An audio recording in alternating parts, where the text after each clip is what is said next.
Hi ಎಲ್ಲರೂ ನಮಸ್ಕಾರ. ಇದು ನಾನು ಫೋರ್ತ್ ಬ್ಲಾಗ್ ಮಾಡ್ತಾಯಿದ್ದೀನಿ. ಇವತ್ತು ನಾಷ್ಟ ಮಾಡ್ಕೊಂಡು ಈಗ ಜಸ್ಟ್ ಮನೆ ಅಂತ ಹೊರಗೋಣ ಬನ್ನಿ. ಮನೆ ಅಂತ ಹೊರಗೆ ಹೋಗ್ಬೇಕಂದ್ರೆ ಇವತ್ತು ನಾವು ಸ್ಟೇಡಿಯಮಲ್ಲಿ ಕ್ರಿಕೆಟ್ ವಿತ್ ಶಟ್ ಬ್ಯಾಡ್ಮಿಂಟನ್ ಐತೆ. ಹೋಗೋಣ ಬನ್ನಿ ಗಾಯ್ಸ್, ನೋಡೋಣ ಮ್ಯಾಚ್ನ, ಎಂಜಾಯ್ ಮಾಡೋಣ. ಇವಾಗ ಬೈಕ್ ಹಚ್ಚಿ ಗ್ರೌಂಡ್ ಬಂದಿದ್ದೀನಿ. ಗ್ರೌಂಡ್ ಬಂದಿದ್ದ ಜಸ್ಟ್ ಶಟ್ಲ್ ಸ್ಟೇಡಿಯಂ ಹೋಗ್ತಾ ಇದ್ದೀನಿ.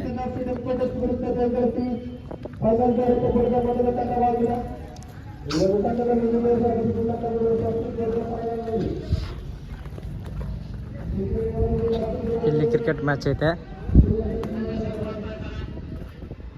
ಕ್ರಿಕೆಟ್ ಮ್ಯಾಚ್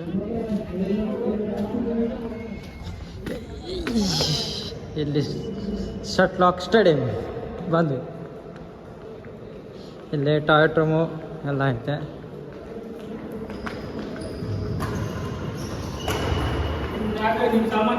ಮ್ಯಾಚ್ ನಡೀತಿದೆ ನೋಡಿ ಗೈಸ್.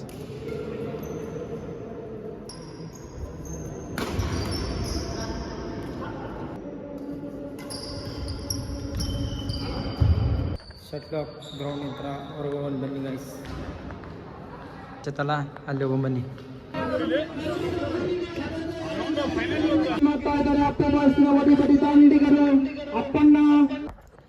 ಇವಾಗ ಮ್ಯಾಚ್ ನೋಡ್ಕೊಂಬಂದಲ್ಲ, ಏನಾಗ್ತಾ ಇರ್ತೀರ ನಮಗೆ.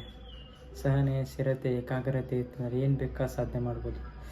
ಈಗ ಇಂಗ್ಲೀಷಲ್ಲಿ ಒಂದು ಸೇಯಿಂಗ್ ಐತೆ, practice mix man is perfect ಅಂತ. ಅದರ ಅರ್ಥ ಏನು ಹೇಳಿ? ಪ್ರಾಕ್ಟೀಸ್ ಇಲ್ಲಂಗೆ ಏನು ಸಾಧನೆ ಮಾಡೋಕ್ಕಾಗಲ್ಲ. ಪ್ರಾಕ್ಟೀಸ್ ಮಾಡಬೇಕು. ಪ್ರಾಕ್ಟೀಸ್ ಮಾಡಿದರೆ ಮಾತ್ರ ಅದು ಪ್ರತಿಫಲ ಸಿಗೋದು. ಪ್ರತಿಫಲ ಬೇಕಂದ್ರೆ ನಮ್ಗೆ ಏನು ಪ್ರತಿಫಲ ಸಿಗೋಲ್ಲ. ನಾವು ಪ್ರಾಕ್ಟೀಸ್ ಏನು ಮಾಡ್ತೀವೋ ಅದ್ರ ಮೇಲೆ ಡಿಪೆಂಡ್ಸ್ ಆಗುತ್ತೆ. ನಾವು ಸಿಗುತ್ತೆ. ನಾವು ನಮ್ಗೆ ಬೇಕು ಅಂದರೆ ಏನೂ ಸಿಗೋಲ್ಲ ನಮಗೆ. ಅರ್ಥ ಆಯ್ತಲ್ಲ? ಇವಾಗ ಸಾಕಿರೋದಲ್ಲ, ಮನೆಗೆ ಹೋಗೋಣ.